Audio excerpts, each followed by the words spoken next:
Hello friends, स्वागत है आपका हमारे यूट्यूब चैनल तनुज क्लासेस में। तो जैसा कि आप सब जानते हैं, हम क्लास 12th के प्रीवियस ईयर्स क्वेश्चन देख रहे हैं पॉलिटिकल साइंस के चैप्टर वाइज। आज उसी चैप्टर की सीरीज में हम देखेंगे चैप्टर 3, जिसका नाम है नियोजित विकास की राजनीति। यह चैप्टर बुक 2 का है पॉलिटिकल साइंस का। इससे पहले हम चैप्टर 1 से लेके चैप्टर 9 तक बुक 1 के ऑल चैप्टर कंप्लीट कर चुके हैं प्रीवियस ईयर्स क्वेश्चन के। आप हमारे चैनल पर जाके प्लेलिस्ट में इन सभी चैप्टर के प्रीवियस ईयर्स क्वेश्चन देख सकते हैं बुक 1 के, जिससे आपको पेपर में आंसर फ्रेम करने में हेल्प मिलेगी और आपको ये पता चलेगा कि क्वेश्चन भी किस प्रकार से फ्रेम किए जाते हैं। ये प्रीवियस ईयर क्वेश्चन आपको आने वाले एग्जाम में पेपर में 80+ मार्क्स गेन करने में आपकी हेल्प करेंगे। अगर आप हमारे चैनल पर नए हैं तो हमारे चैनल को लाइक सब्सक्राइब जरूर करें और इसे अपने फ्रेंड सर्कल में ज़रूर शेयर करें, जिससे कि आपके साथ आपके फ्रेंड की भी हेल्प हो जाएगी। और आप आज का चैप्टर 3 देखने के बाद इसके प्रीवियस क्वेश्चन चैप्टर भी ज़रूर देखें, जो हमारे चैनल की प्लेलिस्ट में आपको मिल जाएंगे। अब स्टार्ट करते हैं हम चैप्टर के क्वेश्चन आंसर। इस चैप्टर का इंग्लिश में नाम है पॉलिटिकल्स ऑफ प्लान्स डेवलपमेंट। तो हम स्टार्ट करते हैं क्वेश्चन जो है पहले फर्स्ट मार्कर क्वेश्चन। तो इसका क्वेश्चन आता है, भारत के योजना आयोग प्लानिंग कमीशन के पदेन अध्यक्ष कौन है? इसका आंसर है भारत के प्रधानमंत्री। ये इन शॉर्ट क्वेश्चन है कि जो योजना आयोग होता है उसका हेड कौन होता है, ये आपको याद करना, क्योंकि ये होते हैं देश के पीएम। वो जिस टाइम पे कोई भी पीएम होता है वो उस टाइम योजना आयोग के पीएम होते हैं। पर आपको ये भी याद रखना है कि अब योजना आयोग की जगह कौन से आयोग का गठन किया गया है? नीति आयोग। तो उसकी जगह पे अब हम देख सकते हैं कि योजना आयोग की जगह नीति आयोग फ्रेम किया गया है। अगर अब आपसे पूछते हैं कि नीति आयोग का अध्यक्ष कौन होता है, तो उसका आंसर भी यही होएगा, पीएम, देश के प्रधानमंत्री। अब देखते हैं नेक्स्ट क्वेश्चन, बॉम्बे प्लान, जिसे बॉम्बे प्लान ही बोलते हैं इंग्लिश में, क्या था? इसका आंसर देते हैं 1944 में बड़े उद्योगपतियों के एक वर्ग ने मिलकर देश में योजनाबद्ध अर्थव्यवस्था स्थापित करने के लिए एक संयुक्त प्रस्ताव तैयार किया। इसे बॉम्बे प्लान कहा जाता है। वह चाहते थे कि राज्य औद्योगिक और अन्य आर्थिक निवेशों में प्रमुख पहल करें। मतलब ये क्या है, बॉम्बे प्लान क्या है? आप इसे इन शॉर्ट याद कर सकते हैं कि एक उद्योगपतियों का वर्ग है जिसने देश की अर्थव्यवस्था स्थापित करने के लिए संयुक्त प्रस्ताव तैयार किया था, जिससे कि देश की आर्थिक प्रगति हो सके। अब देखते हैं नेक्स्ट क्वेश्चन। क्वेश्चन है, पीसी महालनोबिस के बारे में क्या खास था? ये क्वेश्चन है, अब इसका आंसर बताना है। पीसी महालनोबिस भारतीय सांख्यिकी संस्थान 1931 के संस्थापक थे। वे दूसरी पंचायती योजना के प्रमुख वास्तुकार थे। उन्होंने तेजी से औद्योगिकीकरण और सार्वजनिक क्षेत्रों की सक्रिय भूमिका का समर्थन किया। पीसी महालनोबिस कौन थे? एक तो ये तो सेकंड जो हमारे देश की पंचवर्षीय योजना थी, 5 ईयर प्लान था, उसके ये हेड थे। उन्होंने कहा था कि सेकंड जो प्लान है वो जो सेकंड 5 ईयर प्लान है उसके हेड पीसी महालनोबिस थे और वो भारतीय सांख्यिकी संस्थान के हेड थे। उन्होंने औद्योगिकरण और सार्वजनिक क्षेत्रों की सक्रिय भूमिका का समर्थन किया था। अब देखते हैं नेक्स्ट क्वेश्चन, भारत के दूध वाले द मिल्कमैन ऑफ इंडिया के नाम से लोकप्रिय कौन थे? इसका आंसर है वर्गीस कुरियन। भारत के दूध वाले के नाम से लोकप्रिय हैं। आप जब देखते हैं कि दूध की क्रांति, जो श्वेत क्रांति हुई थी, उसके हेड कौन थे? उसके हेड वर्गीस कुरियन थे। अब देखते हैं नेक्स्ट क्वेश्चन है, दूसरी पंचवर्षीय योजना सेकंड 5 ईयर प्लान का मुख्य उद्देश्य क्या था? तो इसका आंसर है सेकंड 5 ईयर प्लान का मुख्य उद्देश्य तीव्र औद्योगिकीकरण द्वारा त्वरित संरचनात्मक परिवर्तन था। मतलब ये जो पीसी महालनोबिस थे, इन्होंने तीव्र औद्योगिकीकरण के द्वारा विकास करने का प्रयास किया था। मतलब इन्होंने इंडस्ट्रियलाइजेशन को सपोर्ट किया था। जो फर्स्ट 5 ईयर प्लान था और जो सेकंड 5 ईयर प्लान था, इसमें कौन हेड, किस चीज़ पे फोकस था? इसमें था कृषि पर। और इसमें किस चीज़ पे फोकस था? इसमें था उद्योग पर। आप देख सकते हैं कि इसको पीसी महालनोबिस द्वारा प्रमोट किया गया था, लीड किया गया था। अब हम देखते हैं नेक्स्ट क्वेश्चन, जो कि है 2 मार्कर क्वेश्चन है, विकास के पूंजीवादी और Samajwadi model, capitalist and the socialist model के बीच अंतर बताइए। जो विकास का पूंजीवादी और समाजवादी मॉडल है, इन दोनों के बीच आपको डिफरेंशिएट बताना है, क्या डिफरेंस है। तो उसका उत्तर देख लेते हैं। पूंजीवादी आर्थिक मॉडल नवाचार और धन सृजन को बढ़ावा देने के लिए मुक्त बाजार स्थापित स्थितियों की अनुमति देता था। मतलब जो पूंजीवादी था, आप जान सकते हैं पूंजीवादी मतलब कैपिटलिज्म। जो कैपिटलिज्म होता है वो आर्थिक मतलब पूंजी को बढ़ाने का देखता है और लाभ को फोकस करता है कि लाभ कहाँ से मिल रहा है। और जो समाजवादी है, सोशलिस्ट है, आधारित अर्थव्यवस्था में केंद्रित आर्थिक नियोजन के तत्व शामिल थे। मतलब उसमें केंद्र को मुख्य रखा गया था। इसमें लाभ नहीं है, इसमें सभी को शामिल किया जाता है। जो समाजवादी होती है इसमें कल्याणकारी कार्य किए जाते हैं जिससे लोगों का भला हो, जिनका उपयोग अनुरूपता सुनिश्चित करने और अवसर और आर्थिक परिणाम की समानता को प्रोत्साहित करने के लिए किया गया था। इसमें देख सकते हैं कि अवसर सभी को मिले और आर्थिक परिणाम भी समानता, इसमें समानता की बात की जाती है कि सभी को समानता मिले। अब हम देखते हैं नेक्स्ट क्वेश्चन। क्वेश्चन है, प्रथम और द्वितीय पंचवर्षीय योजना का मुख्य उद्देश्य मेन ऑब्जेक्टिव में अंतर बताइए। तो इसका आंसर देख लेते हैं। आंसर है, प्रथम और द्वितीय पंचवर्षीय योजना के बीच कुछ अंतर थे जिन्हें नीचे विस्तार से बताया गया है। कोई दो, जैसे कि इसने 2 पूछा तो आप 2 ही बता देना, और इसमें एक्स्ट्रा दे रखे हैं आपको, एक +3 पॉइंट है। हम स्टार्ट करते हैं इसके पॉइंट। तो इसका फर्स्ट पॉइंट है, प्रथम पंचवर्षीय योजना पूरी तरह से कृषि पर केंद्रित थी, जबकि दूसरी पंचवर्षीय योजना औद्योगिक क्षेत्र पर केंद्रित थी। फर्स्ट डिफरेंस ये हो गया। सेकंड है, प्रथम पंचवर्षीय योजना सर्वांगीण संतुलित विकास की शुरुआत की, जिससे राष्ट्रीय आय का स्तर में वृद्धि सुनिश्चित हुई। शिक्षा, स्वास्थ्य, अवसर आदि में 22.6% आवंटन किया गया, जबकि दूसरी पंचवर्षीय योजना समाजवादी समाज के लक्ष्यों को प्रतिबिंबित किया था तथा सामाजिक सेवाओं पर केवल 19.7% आवंटित किया गया। मतलब इसमें आपको परसेंटेज के द्वारा बताया गया है कि किस क्षेत्र में कितना इन्वेस्ट किया गया था और उसका क्या आउटपुट आया। अब हम देखते हैं इसका नेक्स्ट पॉइंट है, प्रथम पंचवर्षीय योजना में कृषि पर 15% सिंचाई और खाद्य नियंत्रण पर 17% आवंटित किया गया था, जबकि द्वितीय पंचवर्षीय योजना में कृषि पर केवल 11.8% तथा सिंचाई और खाद्य नियंत्रण पर 10% आवंटित किया गया था। आवंटित मतलब पैसे दिए गए थे कि इसको इतना परसेंट देना है, इसको इतना परसेंट देना है अपने विकास के लिए। अब हम देखते हैं नेक्स्ट क्वेश्चन। नेक्स्ट क्वेश्चन है, विकेंद्रीकृत नियोजन डेमोन्स्ट्रेटिव प्लानिंग से क्या अभिप्राय है। तो इसका आंसर है, विकेंद्रीकृत नियोजन स्वैच्छिक नागरिक संगठनों के माध्यम से लोगों के विकास गतिविधियों में सीधा शामिल करने की रणनीति है। राज्य, पंचायत, ब्लॉक और जिला स्तर पर संयंत्र बनाने में लोगों को शामिल करने की पहल भी करता है। विकेंद्रीकृत क्या होता है, पहली बात तो ये है, विकेंद्रीकृत होता है जब शक्ति किसी एक के पास ना होकर अलग अलग होती है, सभी को बराबर बराबर मिली होती है और हर क्षेत्र में शक्ति बटी होती है। जैसे कि विकेंद्रीकृत का आप एग्जाम्पल देख सकते हैं सबसे अच्छा पावर शेयरिंग के रूप में, जो कि है पंचायती राज। आप देख सकते हैं पहले केंद्र होता है, उसके बाद में राज्य होते हैं, राज्य के बाद में पंचायतें आती हैं। और जो ये पंचायतें होती हैं ये भी अपने अलग अलग स्तर पर लोगों के विकास के लिए काम करती है, जिससे कि उन्हें फंड राज्य से मिलता है और राज्य को केंद्र से मिलता है। हाँ, हालांकि इसमें जो फंडिंग का जो टाइम पीरियड होता है थोड़ा लंबा होता है, कभी कभी देरी भी हो जाती है, पर फिर भी एक बहुत इंपॉर्टेंट रोल निभाती है। अब हम देखते हैं नेक्स्ट क्वेश्चन, जो कि है हरित क्रांति ग्रीन रेवोल्यूशन के कोई 2 लाभ बताएं। तो इसका आंसर है 2 लाभ हैं। पहला है, इस हरित क्रांति के बाद भारत में खाद्यान्न उत्पादन में आत्मनिर्भरता हासिल कर ली। सबसे पहला लाभ था, एक तो हमने आत्मनिर्भरता हासिल कर ली, अब हम किसी भी देश पर निर्भर नहीं थे अपने खाद्यान्न के लिए। आपको याद होगा एक बार हमारे देश में अनाज की कमी हो गई थी, जिस टाइम हमारे देश के प्रधानमंत्री जी ने 1 दिन का उपवास रखने के लिए बोला था। और इसके बाद नेक्स्ट पॉइंट देखते हैं इसका, इस क्रांति का लाभ गरीब किसानों को भी मिला, क्योंकि जब किसान अगर खेती करेंगे तो उससे उन्हें थोड़ा सा तो मुनाफा होएगा जब वो अनाज बेचेंगे। नेक्स्ट क्वेश्चन है, इसके बाद पंजाब, हरियाणा और पश्चिमी उत्तर प्रदेश राज्य अधिक समृद्ध हुए तथा यहाँ जीवन स्तर में भी सुधार हुआ।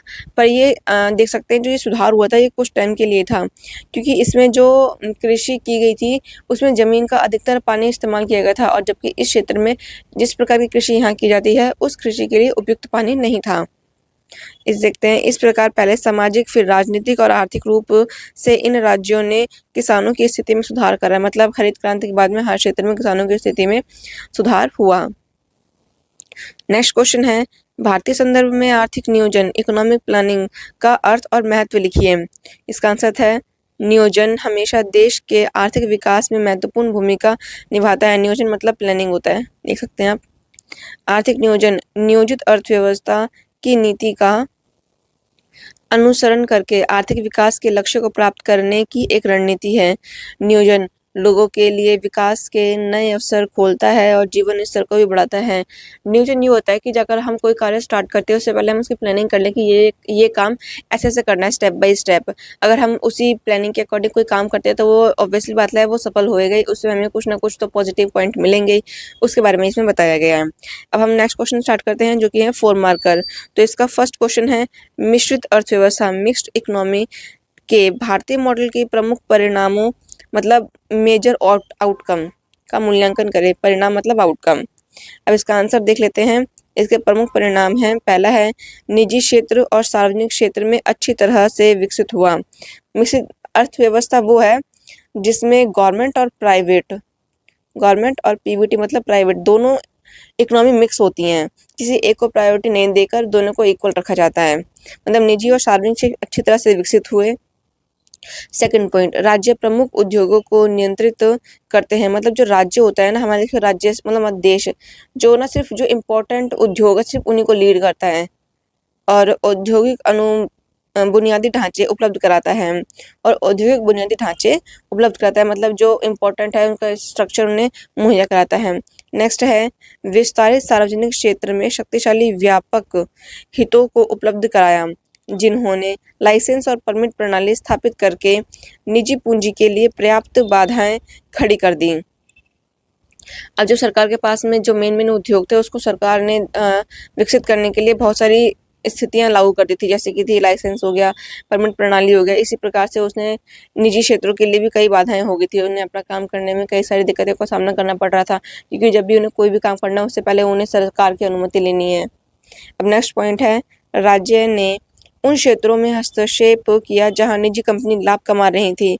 मतलब सरकार का ये हक था कि वह जहां पर निजी कंपनियां लाभ कमा रही है वहां पर इंटरफेयर करें कि जो लाभ उसे कमाया जा रहा है वो कहीं इनडायरेक्ट तो नहीं है या फिर इनलीगल तो नहीं है।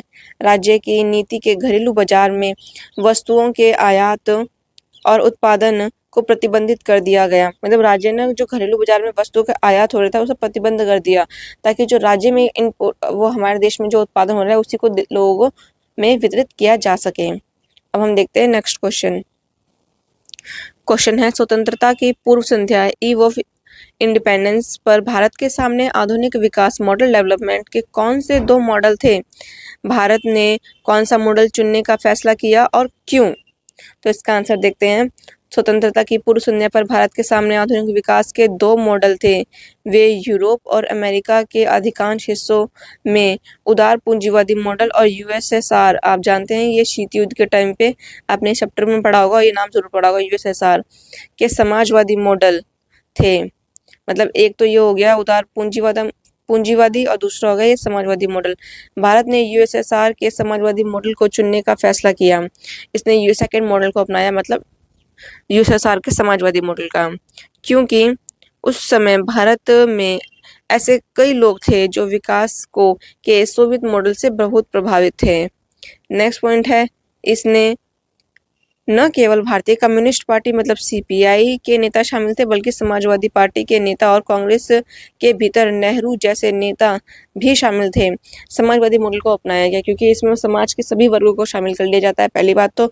और इससे हमारे जो देश के प्रसिद्ध लोग थे, चाहे वो भारतीय कोई पार्टी हो, भारतीय कम्युनिस्ट पार्टी हो या समाजवादी पार्टी हो, सभी ने इसको अपनी सहमति दी और इसे अपनाने में एक प्लस पॉइंट मिल गया। कांग्रेस ने भी इसी को अपनाया। तो इस प्रकार हमारे देश में समाजवादी मॉडल यूएसएसआर के मॉडल को अपनाया गया। अब हम देखते हैं नेक्स्ट क्वेश्चन है हरित क्रांति को बढ़ावा मतलब प्रमोट देने के लिए भारत सरकार द्वारा अपनाई गई रणनीति स्ट्रैटेजी एडॉप्ट का वर्णन करें। तो इसका आंसर है हरित क्रांति को बढ़ावा देने के लिए भारत सरकार द्वारा निम्नलिखित रणनीति अपनाई गई। तो इसका फर्स्ट पॉइंट है भारत ने नई कृषि रणनीति तीसरी पंचवर्षीय योजना अर्थात 1960 के दौरान अपनाई। नई कृषि रणनीति फर्स्ट, सेकंड, थर्ड, फर्स्ट कृषि पर थी, आप जानते हैं, सेकंड उद्योग पर थी और थर्ड फिर से कृषि पर थी। सरकार ने देश में कृषि क्षेत्र में अपनाई गई रणनीति में बदलाव का निर्णय लिया। मतलब जो पहले रणनीति अपनाई गई थी उसे तीसरे में नहीं अपनाया गया, उसके लिए नई रणनीति अपनाई गई तीसरे के लिए। थर्ड पॉइंट, सरकार ने चयनित क्षेत्रों में गहन क्षेत्र विकास कार्यक्रम, इसको आप ध्यान दे सकते हैं, IADP मतलब गहन क्षेत्र विकास कार्यक्रम नामक एक पायलट परियोजना शुरू करी।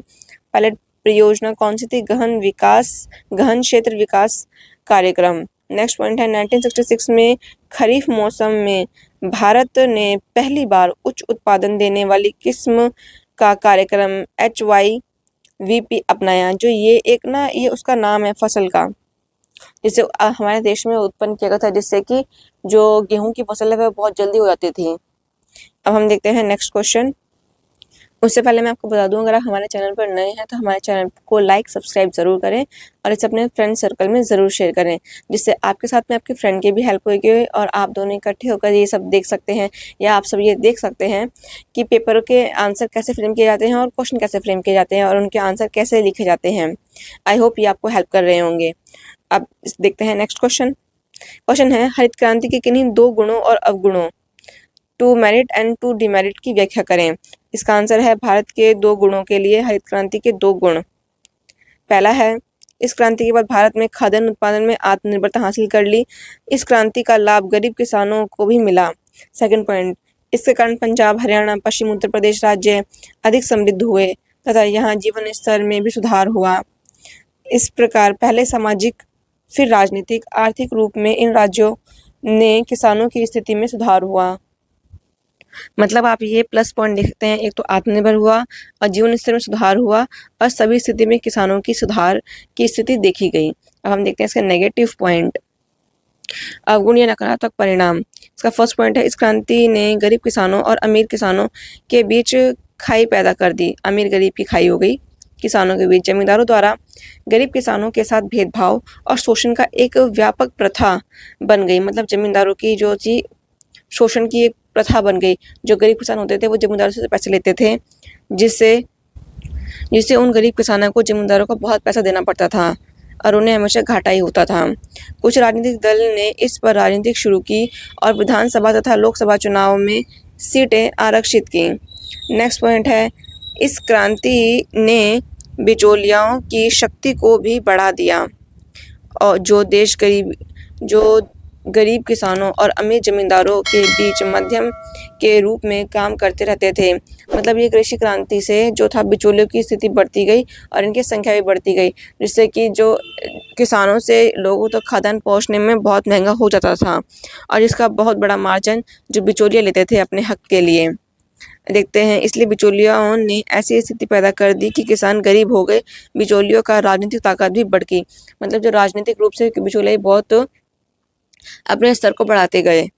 अब हम देखते हैं नेक्स्ट क्वेश्चन है, प्रथम पंचवर्षीय योजना और द्वितीय पंचवर्षीय योजना के बीच 2 अंतर मतलब डिफरेंस बताइए। अब इसका अंतर देख लेते हैं। पहला है, प्रथम पंचवर्षीय योजना पूरी तरह कृषि पर केंद्रित थी, जबकि दूसरी पंचवर्षीय योजना औद्योगिक क्षेत्र पर केंद्रित थी। सेकंड, प्रथम पंचवर्षीय योजना सर्वांगीण संतुलित विकास की शुरुआत की गई, जिससे राष्ट्रीय आय के स्तर में वृद्धि हुई। शिक्षा, स्वास्थ्य, आवास आदि में 22.6% आवंटन किया गया, जबकि दूसरी योजना में सामाजिक पैटर्न के समाज के लक्ष्यों को प्रतिबिंबित किया गया और सामाजिक सेवाओं पर केवल 19.7% आवंटित किया गया। मतलब इतना पैसा दिया गया। नेक्स्ट पॉइंट है, प्रथम पंचवर्षीय योजना में कृषि पर 15%, सिंचाई खाद्यान्न नियंत्रण पर 17% धनराशि आवंटित की गई, जबकि द्वितीय पंचवर्षीय योजना में कृषि पर केवल 11% तथा सिंचाई खाद्यान्न पर 10% धनराशि आवंटित की गई। मतलब जो फर्स्ट पंचवर्षीय योजना थी वह एक तो पहली बात है वो कृषि पर केंद्रित थी, इसलिए कृषि क्षेत्र पर ज़्यादा पैसा खर्च किया गया। पर जो सेकंड पंचवर्षीय योजना थी वो उद्योग पर केंद्रित थी, इसलिए उस टाइम पर कृषि के लिए सबसे कम धन आवंटित किया गया। इसमें इन शॉर्ट आपको यही बताया गया है। अब हम देखते हैं नेक्स्ट क्वेश्चन है, भारत के योजना आयोग की स्थापना planning commission of India setup कैसे की गई, इसके कार्य क्षेत्र का उल्लेख करें। मतलब योजना आयोग के बारे में बताया है। अब ये जैसे कि आप जानते हैं अभी नीति आयोग में बदल चुका है। अब इसका आंसर देख लेते हैं। योजना आयोग की स्थापना भारत सरकार द्वारा मार्च 1950 में पारित एक साधारण प्रस्ताव द्वारा की गई थी। योजना आयोग की एक सलाहकार भूमिका होती है, मतलब इसकी भूमिका होती है सलाह देना। इसकी सिफारिशें तब प्रभावी होती हैं जब सरकार उन्हें मंजूरी देती है। योजना आयोग के कार्यक्षेत्र की परिभाषा। योजना आयोग भारत के लिए पंचवर्षीय योजना का मसौदा तैयार करते समय सभी संस्थानों को ध्यान में रखता है। जिस प्रस्ताव ने आयोजन की स्थापना करी, उसमें इसके कार्यक्षेत्र को निम्नलिखित शब्दों में परिभाषित किया गया था। इसका फर्स्ट पॉइंट देख लेते हैं। भारत के संविधान ने भारत के नागरिकों के कुछ मौलिक अधिकार की गारंटी दी है। ये हमारे संविधान के भाग 3 के अंतर्गत मौलिक अधिकार हम सभी को प्राप्त हैं। इसका नेक्स्ट पॉइंट है, इसमें विशेष रूप से राज्य नीति के कुछ निर्देशक तत्व जिसे DPSP भी बोला जाता है इन शॉर्ट में, को प्रतिबंधित किया गया है। इसके अनुसार राज्य एक सामाजिक व्यवस्था को सुनिश्चित और संरक्षित करके लोगों के कल्याण को बढ़ावा देने का प्रयास करेगा, जिससे न्याय, सामाजिक, आर्थिक और राजनीतिक अन्य चीज़ों के साथ सुरक्षा की दिशा में अन्य नीति को निर्देशित करेगा। मतलब जो हमारे राज्य के नीति निर्देशक तत्व हैं, इसके अंतर्गत राज्य को कल्याणकारी राज्य के रूप में प्रतिबिंबित किया गया है। अब हम देखते हैं नेक्स्ट क्वेश्चन जो है 6 मार्कर। तो क्वेश्चन है, भारत के नियोजित विकास के प्रारंभिक चरण के परिणामों का आंकलन एसेंस ऑफ आउटकम करें। मतलब इसमें आंकलन करना है आपके जो प्रथम नियोजित विकास हुआ था उसका प्राथमिक चरणों का। तो इसका आंसर है 1938 में भारतीय राष्ट्रीय कांग्रेस ने भारत के भविष्य के विकास के लिए एक योजना तैयार करने के लिए एक योजना समिति का गठन किया। 1938 में पहले से योजना समिति गठित की गई। अप्रैल 1951 में स्वतंत्रता के बाद भारत ने नियोजित विकास प्रक्रिया को अपनाया, मतलब प्लानिंग को अपनाया। यह महसूस किया गया कि नियोजित विकास की प्रक्रिया ने अच्छा आर्थिक विकास और भूमि सुधार बनाया। भारत के आर्थिक विकास और भूमि सुधार की नींव की और नियोजित विकास से संबंधित कुछ बिंदु नीचे दिए गए हैं। तो इसके पॉइंट्स देख लेते हैं। फर्स्ट पॉइंट है, 1950 में भारत सरकार ने एक प्रस्ताव पारित कर देश के संसाधनों के सर्वाधिक प्रभावी और संतुलित उपयोग हेतु योजना तैयार करने हेतु योजना आयोग की स्थापना करी। कब की थी? 1950 में की थी योजना आयोग की स्थापना।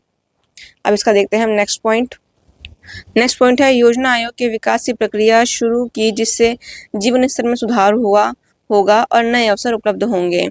सेकंड पॉइंट है, मूलतः निर्धारित दीर्घकालिक उद्देश्य के अनुसार 1977 तक प्रति व्यक्ति आय को दोगुना करना तथा संचार मानकों को 70% तक बढ़ाना। ये उसके मतलब उद्देश्य थे कि मतलब प्रति व्यक्ति आय को दोगुना करना है, संचार को बढ़ाना है। नेक्स्ट पॉइंट है, पंचवर्षीय योजना। प्रथम पंचवर्षीय योजना के साथ एक नियोजित देश का युग आया जिसका कुल व्यय 2249 करोड़ रुपए था तथा जिसका दोहरे उद्देश्य थे। नेक्स्ट, हरित क्रांति जैसी क्रांति ने खाद्य उत्पादन का रिकॉर्ड 75.6 मिलियन टन तक पहुंचाया। नेक्स्ट पॉइंट है, भूमि सुधार, सार्वजनिक वितरण प्रणाली, गरीबी उन्मूलन, स्वास्थ्य और साक्षरता दर के मामले में भी केरल मॉडल बहुत प्रभावी रहा। अब इसमें केरल मॉडल को लॉक कर सकते हैं, मतलब केरल मॉडल जो है वो साक्षरता के क्षेत्र में मिल सकते हैं। हमारे साउथ जो इंडिया है उसके जो मैक्सिमम स्टेट आप देख सकते हैं कि आप इसका एग्जांपल हॉस्पिटल में देख सकते हैं, जो मैक्सिमम नर्स होती है हमारे साउथ इंडिया साइड की होती हैं। तो ये इसका एक केरल मॉडल है, मतलब एजुकेशन के लेवल पर। अब हम देखते हैं नेक्स्ट पॉइंट, जमींदारी प्रथा समाप्त कर दी गई। फलस्वरूप भूमिहीन किसानों के बीच भूमि वितरित कर दी गई। जब जमींदार प्रथा समाप्त हो गई तो भूमि जो बची हुई थी जमींदारों से ली गई थी उसे गरीबों में बांट दिया गया।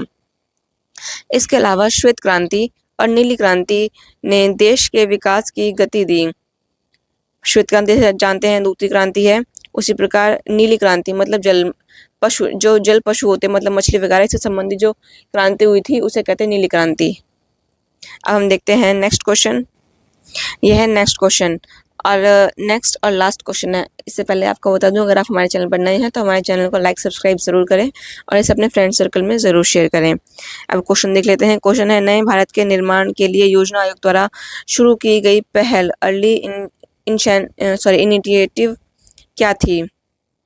इसका उत्तर है, स्वतंत्रता के बाद भारत गरीबी से जूझ रहा था, साक्षरता दर बहुत कम थी, इसलिए भारत सरकार ने एक प्रस्ताव पारित किया और मार्च 1950 में एक योजना आयोग की स्थापना करी। योजना आयोग ने पंचवर्षीय योजना और मिश्रित आर्थिक नीति के संदर्भ में विकास की एक संरचना योजना बनाई। एक संरचना की योजना बताए ताकि जो बता सके हमारे देश का विकास कैसे कैसे करना है और कोई एक पॉइंट कब तक लागू करना है। जैसे कि प्रथम पंचवर्षीय योजना, ये 5 ईयर की योजना है, इसे योजना आयोग द्वारा ही बताया गया था। क्या आप कमेंट में मुझे ये बता सकते हैं कि जो हमारे देश में ये पंचवर्षीय योजना है, ये किस देश से ली गई है? इसे ज़रूर बताएं। अब इसका नेक्स्ट पॉइंट देखते हैं। प्रथम पंचवर्षीय योजना ने कृषि क्षेत्र, बांध सिंचाई सुविधा पर जोर दिया। इसने साक्षरता दर को भी बढ़ाया। इसने बचत पर ध्यान केंद्रित किया। इसने प्रति व्यक्ति आय में वृद्धि हुई। नेक्स्ट पॉइंट है द्वितीय पंचवर्षीय योजना। द्वितीय पंचवर्षीय योजना में औद्योगिक विकास और बुनियादी ढांचे के विकास पर ध्यान केंद्रित किया गया ताकि उद्योग में कृषि उत्पादन की मांग पूरी करने के लिए कृषि क्षेत्र का विकास हो सके। नेक्स्ट पॉइंट है मिश्रित आर्थिक नीति। भारत ने मिश्रित आर्थिक नीति अपनाई, मतलब भारत में मिक्स तो है, मिक्स्ड इकोनॉमी, इसलिए निजी और सार्वजनिक दोनों क्षेत्र भारत के विकास में बेहतर प्रदर्शन कर सके। राज्य ने सभी भारी उद्योगों पर नियंत्रण किया और औद्योगिक बुनियादी ढांचा, विनियमित बाजार और कृषि में कुछ महत्वपूर्ण हस्तक्षेप प्रदान किया। यह सब एक नए भारत का निर्माण करता है। मतलब जो पंचवर्षीय योजना थी वो पहले कृषि पर आधारित थी, दूसरी उद्योग पर आधारित थी और जहाँ पर हमारे देश ने मिश्रित अर्थव्यवस्था को अपनाया है। तो इस प्रकार ये चैप्टर खत्म होता है। इसके सारे प्रीवियस क्वेश्चन हमने आपको कंप्लीट करवा दिए हैं जो कि आपके पेपर में हेल्प करेंगे। आप इस प्रीवियस क्वेश्चन की एक बार दोबारा से रिवीजन करें जिससे कि आपको ये पक्के हो जाएं। अगर आप इस चैप्टर के प्रीवियस क्वेश्चन देख लेते हैं तो आपको आई थिंक बुक से रीड करने या रिवाइज करने की ज़रूरत नहीं पड़ेगी, क्योंकि इसमें सभी पूरी बुक के चैप्टर जो हैं वो कंप्लीट कर दिए गए हैं। उस चैप्टर के जितने भी रिलेटिव क्वेश्चन बनते हैं वो सारे इसमें इंक्लूडेड हैं। आप इन क्वेश्चन को ध्यान से देखें और अच्छे से प्रैक्टिस करें जिससे कि आपको पेपर में हेल्प मिलेगी। और हमारे चैनल को लाइक, सब्सक्राइब, शेयर ज़रूर करें। Thank you so much.